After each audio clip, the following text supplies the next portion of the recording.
Welcome to the Organisational Inclusionist. I'm your host, Grace Masuro. In this podcast series, we'll be delving deep into the pressing issues surrounding equality, diversity, and inclusion in both the workplace and the broader world. My goal is to foster understanding, inspire change, and amplify the voices of those advocating for a more inclusive and equitable society. Throughout this series, I'll be engaging in candid discussions with leaders, experts, activists, and changemakers from various fields. We'll explore the challenges, successes, and evolving landscapes of equality, diversity, and inclusion. From dismantling systematic biases to promoting equal opportunities for all, we'll touch on a broad range of topics. But we won't stop at discussing problems. We'll actively seek out solutions and actionable steps to drive positive change. Our aim is to inspire and empower you, our listeners, to take an active role in making the world a better place for everyone. This is the Organisational Inclusionist. Let's get started. Hi everyone, welcome to today's episode of the Organisational Inclusionist. My name is Grace Masuro and I am your host, and today I am joined by the wonder that is Siya. I will get Siya to introduce herself properly in a moment, but Siya is an educational and child psychologist, and I met Siya at an event a couple of months ago now, I think, and firstly she's gorgeous, in case you can't see.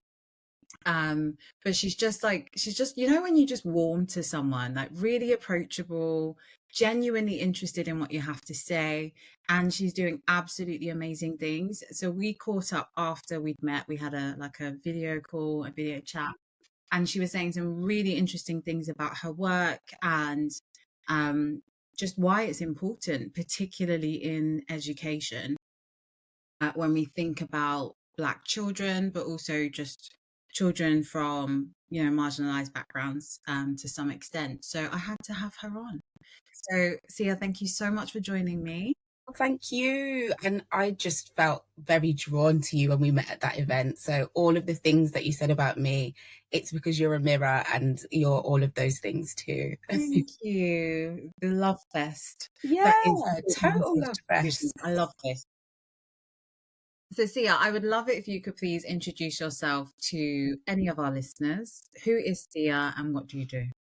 Thank you. So I'm Siya Mngaza. I'm an educational and child psychologist, but sometimes I flip that around and say I'm a child and educational psychologist, depending on the emphasis of my work on that particular day. I also lecture, so I teach on a doctorate program for trainee educational psychologists. I do bits of research, and then I also work as an educational psychologist in local authority, as well as doing some really interesting offshoot things like I work with a charity for Black women's mental health, and talk about the psychology of different areas and how it impacts with Black women's mental health. So I'm lucky in that I've got a variety of things going on in my work. Amazing. So Siya wears many hats, in case you haven't guessed. But yeah, I think the biggest thing for me hearing all the things you do is, when do you rest? Oh my gosh, you know what? It's so interesting because I think that the more I've progressed in my career, I've been doing educational psychology for 5 years. I feel as though the more specialized I become and the more I move into my work, the more I've kind of infused what it is that I need to do. So within my day-to-day job, I still need to do a lot of reading and looking at the evidence base. And when new things come in, I need to kind of make sure that I am competent in what I'm about to deliver or hold space for. But actually, I feel as though the more specialized my work becomes, the narrower my diary becomes. I know that sounds paradoxical, but I feel as though the years leading up to my training and during my training were the busiest. And now I have a bit more freedom to make work-life work for me. Yeah. Excellent. Well, that is very good news. So what's the story behind the work you do? What sparked your passion for psychology and education? Yeah, so I love that question. I think I became really interested in psychology so my mum used to buy these magazines called Psychologists. I don't know if you remember that magazine called Psychologist, but it was back in the day when buying magazines was a thing, like where you would go and look at your magazines and be drawn to the thing with the nice toy on it or whatever. I was doing that while my mum was like getting her stuff. And there was one that she used to buy called Psychologists. And it was just mad interesting. I found it really cool, some of the things. So that was when I was in my teens. I started to become interested in the idea that there is an area of thought which is just about people and how they think and the reasons that they do stuff. So I knew I was going to select it for A level. And then when I started studying at A level, I just geeked out. I was so, I think I was an annoying classmate because I was that person that always had loads of questions, that always was putting their hand up, whether I was right or wrong. I was fully engaged. But I could feel that there was like an energy around psychology for me. That dipped when I went into my undergraduate degree. I felt a little bit more detached from psychology. It changed in nature at undergraduate level. It becomes a little bit more statistical in focus. And to me, I felt more detached from the people that it's meant to be about. So I became a little bit disillusioned with it. And I also was, as many like young Black students at that time, early noughties, was starting to think about these inequities in the way that I was experiencing my educational journey and the other people that I was meeting from different class backgrounds and places at university. So all of that kind of pulled me away from psychology to some degree, but I became interested in like educational pathways. Why am I experiencing this so differently from somebody else? And one day, I can't quite remember how it happened, but I realized that these two sort of interests, the psychology that gives me the energy, the educational questions that are causing some curiosity, there was a pathway in between those, which was educational psychology. And then I built up lots of work experience working within education because I loved working with children, and then moved more towards educational psychology eventually. So that's my kind of story. But just going back to another one of the, I think, pivotal things that pushed me towards this career, it was one of my school experiences.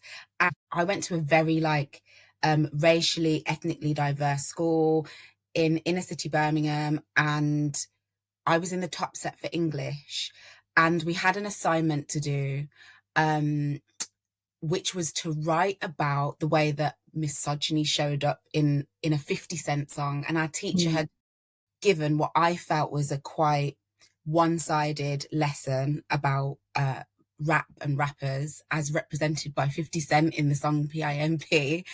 And so I wrote what I thought was an absolutely banging assignment in response to this. And I talked about like women rappers and the ways that women are represented in older forms of rap, and 50 Cent's background with his own mom. I got deeply psychological in this essay, I would say. But the teacher who marked my work, accused me of plagiarizing the work and didn't believe that I'd written the work. It was because I was the only Black girl in the top set. There was no reason for her to assume that about my work. It was in keeping with the rest of what I was doing. But because I was in a bit of trouble at the time at school, I didn't feel that I could like advocate for myself around that. And so there was something about that being one of my disempowering experiences that stuck with me, that made me think about I knew what was wrong in that moment. I had the language for it. I could talk to my parents about it, but I just knew that wouldn't be the case for a lot of people, and that put a bit of a bee in my bonnet around how we can disempower children in our educational processes. So those experiences, I think, drew me towards what I'm doing now. Yeah, amazing. It's so funny, not funny, but I had a similar experience in secondary school as well, but it wasn't to do with a piece of work. I was in the top set for maths, and I loved maths. But my maths teacher was a nightmare. She was one of those ones that if you made a mistake in class, she'd call you stupid. Her language towards kids really frustrated me. And I had a massive savior complex when I was growing up. So I was always the one that had to say something. Yeah. So I was always telling her about herself. Like, that's inappropriate. You shouldn't say that, this, that, and the other. So she hated me with a passion. There weren't that many Black girls. I think there was me and two other Black girls in the class of 30. but the other two girls were a lot better behaved than me in the sense that they didn't challenge her. Interesting. And she just basically decided she didn't like me and she wanted me out of the class because I challenged her. My work was on point. I was where I was meant to be. But then one day, one of the girls in class was being naughty. I still remember it to this day. The teacher had on this like beige linen summer dress. And every time she turned around to write on the board, this girl, because we used to have Parker fountain pens in those days, and this girl used to she was flicking the pen, all the ink, down the back of the woman's dress. And by the end of the lesson, like the woman's dress was covered in ink and no one said anything. And she didn't find out until she got to the staff room and they told her. And she told the head teacher it was me. She was like, it was Grace. And no, it was Grace. I didn't even have a fountain pen in those days. My mom couldn't afford Parkers. But she was adamant it was me and she got me kicked out of the class. So I got moved down to the middle step. And at the time, I didn't realize how significant that move was going to be on my academic journey. Interesting. But because of that move, I couldn't sit the higher paper, which meant the most that I could score in GCSE was a B for maths. Right.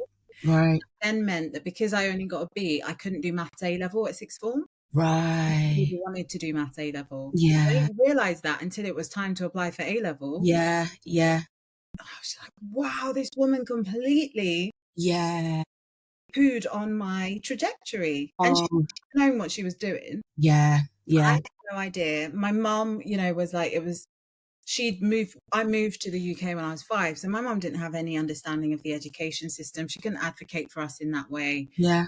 And she was very much about like just keeping quiet. But I think it's so important to emphasize that just how important it is for us to highlight the inequities that still exist in education, the discrimination that exists, and how that can impact people's life journeys, because teachers have so much power in their hands. Oh my God. It's very important that they use it well. Absolutely.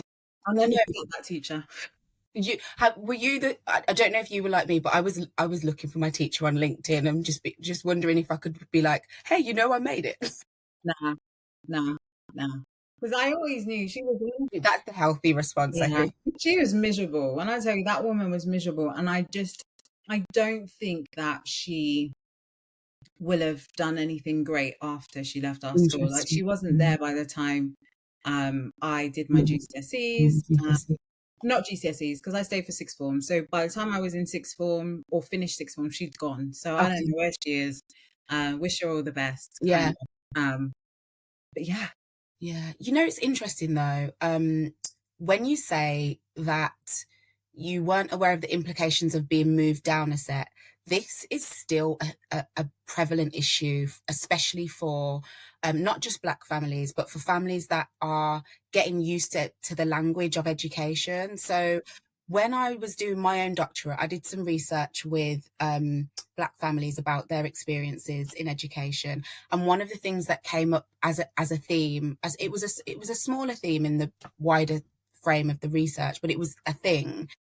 It was about the change in language from ABC and to like numbers and a different grading system, and the ways in which people, when those changes were introduced, either understood or misunderstood those changes, and the implications of that understanding or misunderstanding was big. But then also there was a couple of stories where young people were saying that they didn't realize that by getting predicted a certain grade would impact their choices at A level, their choices moving forward. So actually, like, when we think about these, interpersonal interactions in the classroom, they can have massive implications for your life trajectory and for your life journey. So it's really important, I think. Yeah, definitely. And this conversation has reminded me that I need to send an email to my daughter's school. But so you've worked across different spaces, from tutoring doctoral students to research with the Education Endowment Fund. What have you observed about how equity, or the lack of it, shows up in education today? That's a really good question. I think in general there are these like very tangible and then quite intangible ways that inequity shows up in education. But I think for for me as an educational psychologist, I'm often thinking about the children who are, for whatever reason, struggling with school or in need of like a bit of additional support. Within that, there are inequities, as you could imagine. And I think one of the biggest queries, concerns, proven areas of inequities around which children get specialist support in schools, and also how children with additional needs are viewed. So we know from years and years and years and years of data that we have a problem around systemic racism in schools and how that impacts exclusion for Black children. What is becoming way more apparent, and I think it's becoming a lot more spoken about, is the idea that children's behaviours are constructed and understood differently. So for a child who's struggling with attention and concentration, for one child it might be looked upon as an attentional or a memory difficulty, and for a Black child it might be seen as defiance. So it really is about the practitioner and how they are understanding and viewing those children. And I suppose the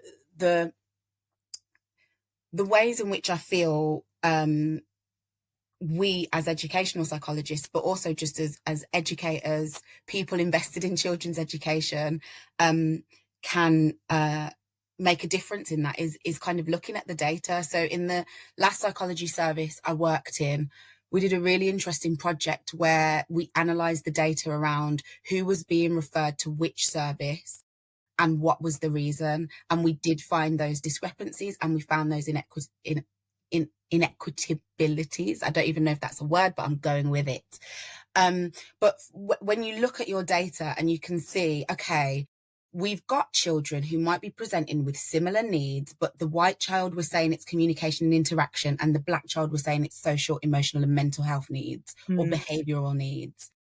If we've got the data to say this is happening, we can develop a tool. So we developed a tool where we could speak to people who were doing referrals to our service about these inequities and help them to go on a journey around how they understood the children in their own setting. So for me, it's about who gets to see specialist services. Every service that is attached to a school, not just educational psychologists, I'm talking about like paediatricians, community nurses, specialist teachers, all of these people have years of practice and specialism. They can help to understand something that can just unlock a child's educational journey if they're doing their job well. Yeah. But not everybody has the gift of seeing those people or having that walking on that journey with those people if they need it. So that for me is one area where there is inequities. And then I suppose on the flip side of that, to add a bit of nuance, it's about maybe over referrals to pathways that are damaging. We talked earlier around choices that can change your trajectory. And I think that actually once a young person has a lens on them in terms of their behaviour, it can create an ecosystem where they're kind of seen in a certain way and start to accrue exclusion, and then that can equally have a negative impact. So I think it's balancing the way that we understand children and what they're showing to us. Yeah, absolutely. So based on your research and practice, do you believe our education system is equipped to truly support children from marginalised communities? And if not, what do you think is missing? Well, that's a really good question. So I think it can be, and I think that this is why it's important to stick with it, because I think it can be, and I've seen how it can be done well. I've seen how schools can be really honest with themselves about the nature of schools, the nature of the data about what tends to happen and discrepancies around achievement and exclusion. And they work with that information. So I know that it can be better. One example of how that has worked, we talked about maths earlier, and I worked with a really lovely school once who came to me and said, like, we are failing our black girls in maths. We've looked at the data and it's telling us that we need to do something about it. And so I was able to then look at like what's happening in the classrooms, what's the evidence base saying, and I came across stuff that was really interesting around the way that adults tend to construct the knowledge of young black girls, and that can impact the way that they're taught maths and all of that kind of thing. So I think that when schools have that understanding and that knowledge and can work with you on it, it can be great.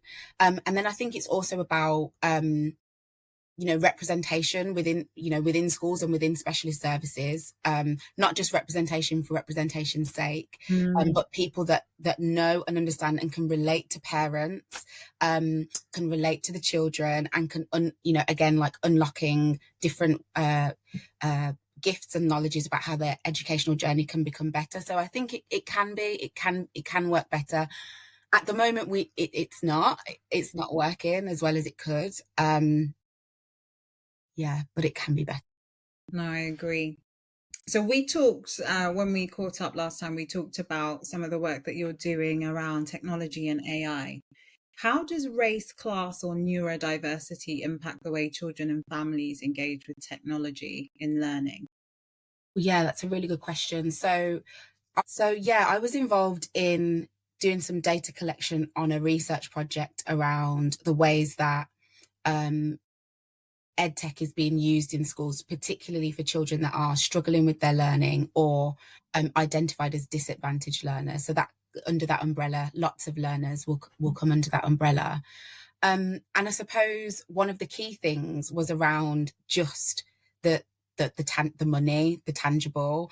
If we're thinking about literal hardware and children who are from poorer backgrounds, are we like meeting that inequity by providing hardware to continue that learning at home? So that was one of the key things. I think also when we're thinking about neurodiversity and EdTech, and I think it's around the way that we're understanding what works for a range of different learners. Because if you are using EdTech simply as an extension of the tools that you're already using, if there's somebody that learns differently, it's not going to work for them if it's not been adapted for them. Exactly. So some of the teachers that we were speaking to in this research project were actually saying things like, we should start to explore EdTech tools and materials for their inclusivity, for their accessibility, and we should actively patronize the companies that are accessible, and we should leave the rest out. So I think that those things are there and are prevalent.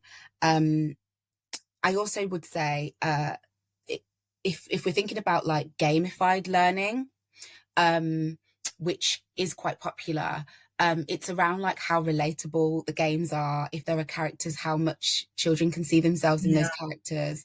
So there are a range of things really when we think about EdTech and diverse learners.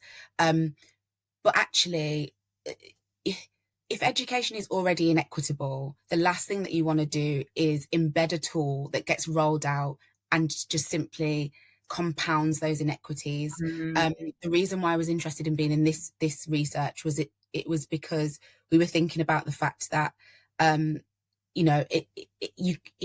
any tool can kind of replicate a difference or an imbalance. So how do we make sure that we're not doing that? Exactly. Thank you. I know AI is the future. And it's one of the things that I'm very conscious of is AI as it stands is very, very biased. And I'm really concerned about the more and more organizations are using that for things like recruitment and progression. You're compounding an already biased system because there are so many biases that sit within AI. So really looking at actually what part can I play in changing that. So I love that you said that. I completely agree.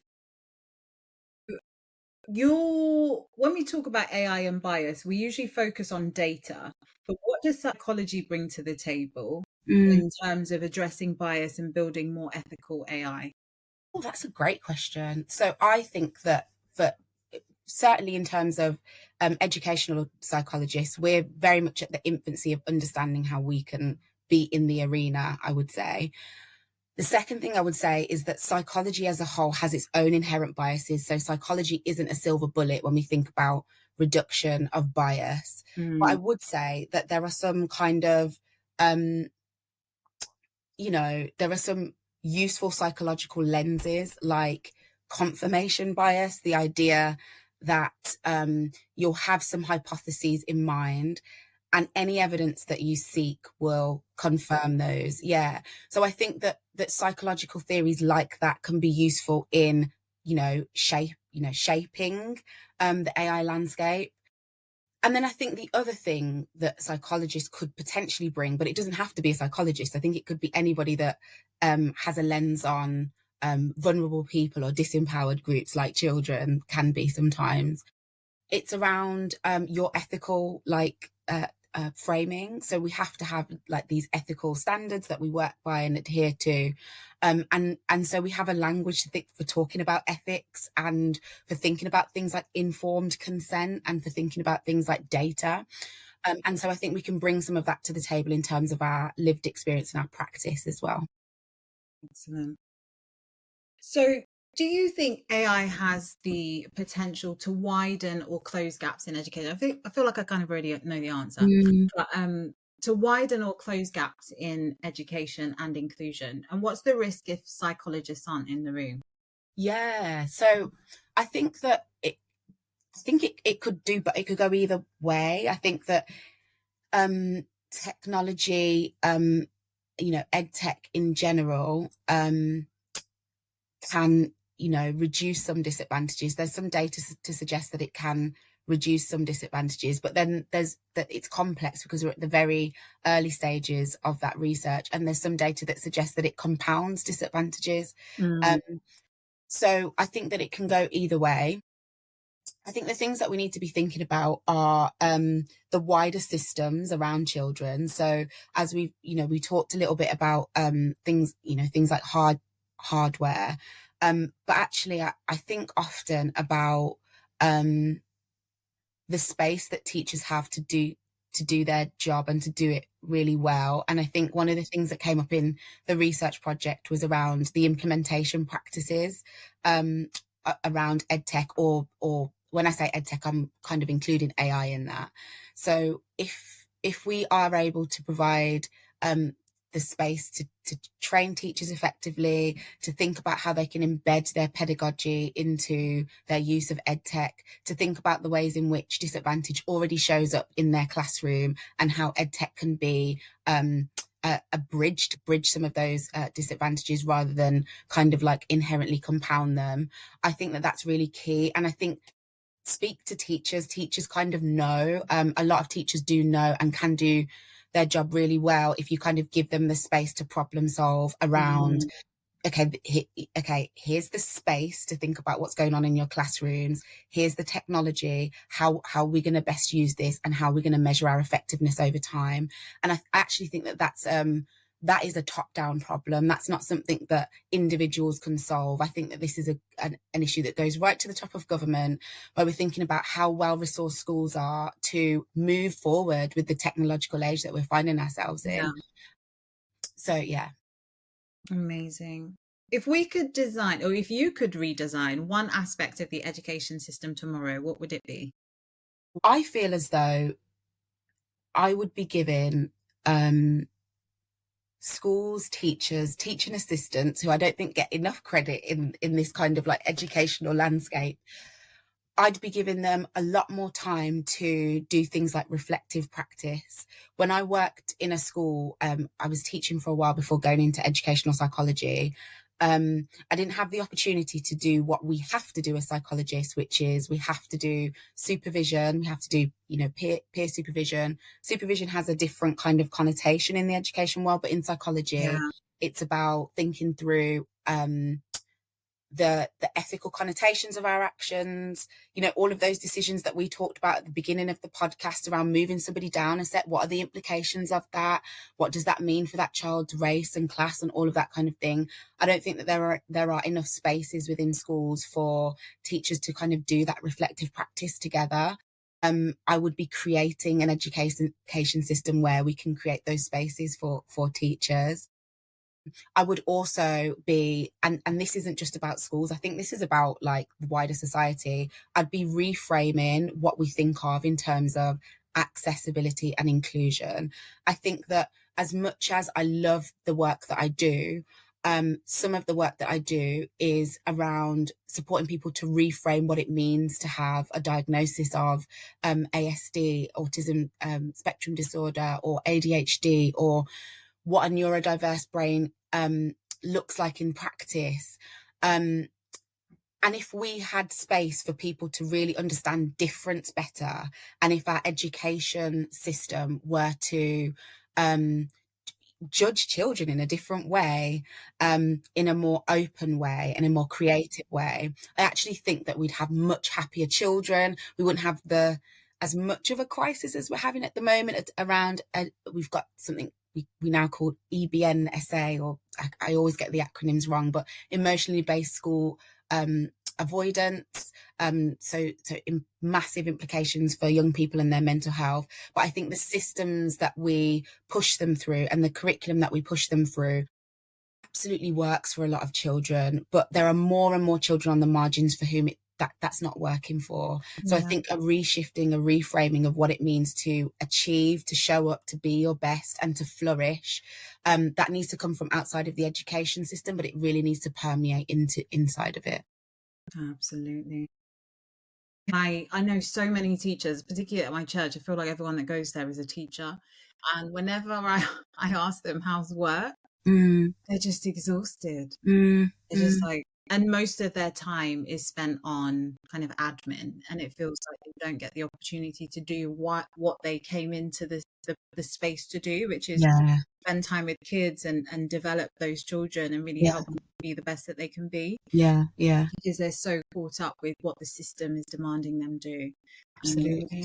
And such a shame. I think if we could get back to the focus being on the children and on the child, things would be so much more powerful. I always see teachers as like this absolute vault of knowledge, and I think the way that educational psychologists tend to work, we often our link to a school is somebody called a SENCO, like a special educational needs coordinator, and they'll have an oversight of lots of different children who have additional needs, but I always try to make space for consultation with teachers, and every single time I'm working with a child, I find that bringing together a parent and a teacher and saying, for this to go well, we need an hour and a half together to kind of hash things out. The wealth of knowledge, the kind of solutions that we can move towards, the idea of the child that we can like reframe and reconstruct, the aha moments that we can have from connecting mom's view to my view to teacher's view. So I think the luxury of our job as educational psychologists is that we have to say, if you want to work with us, we have to create the space for the teacher to come in, reflect, share, add their expert knowledge. And so, I think that's why a lot of teachers like end up going into educational psychology as well, because it's that difference in space. I love that. What's the one thing that you want every listener, whether they're a student, an educator, a leader, a parent, to take away from this conversation?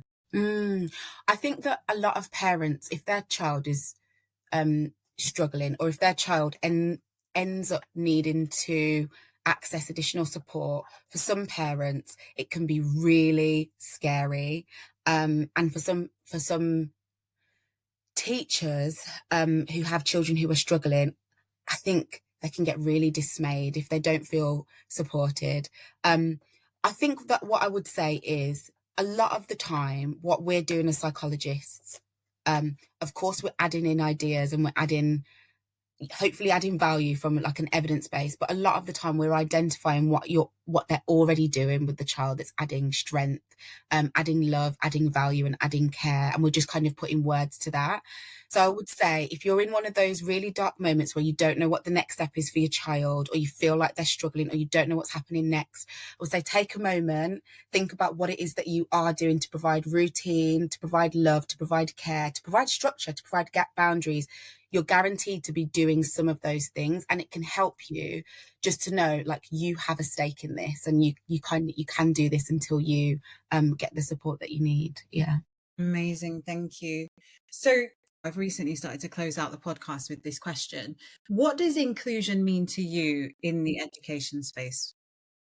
I think that what inclusion means for me is the ways in which we can see each individual child in their most golden light. And so when I'm working with adults who are within a child's life, I'm often working with a few people from the school and maybe parents as well. I always open up the conversation by saying, what's the thing that they do that makes you laugh and smile the most? Because they're often in a place where it's heavy, and we just need to slice through that by humanizing each child that's struggling. So I would say that really, I would say that it's around thinking about those difficult situations and those hard moments, and just slicing through those in terms of, you know, what is it that the child does that connects with you and brings you joy, and from that place you can do some problem solving. Love it. Thank you. So how do people connect with you, Siya? Oh, so me and you had a conversation about LinkedIn, and me being a bit more present and talking about the work that I do, which is so varied. So I would definitely say finding me on LinkedIn is a good first step. I am Dr. Siya Mngaza on LinkedIn. I'm also on Instagram as well, Dr_CC. And then I'm on Twitter too, but less active. So I would definitely say LinkedIn or Instagram are the Excellent. I will include a link to your bios. If you could send those to me, please. But thank you so much for joining me. I've really enjoyed the conversation. I've taken a lot out personally, and I hope our listeners will too. So thank you. Thank you so much, Grace. It's really nice to speak to you today. Thank you. You too.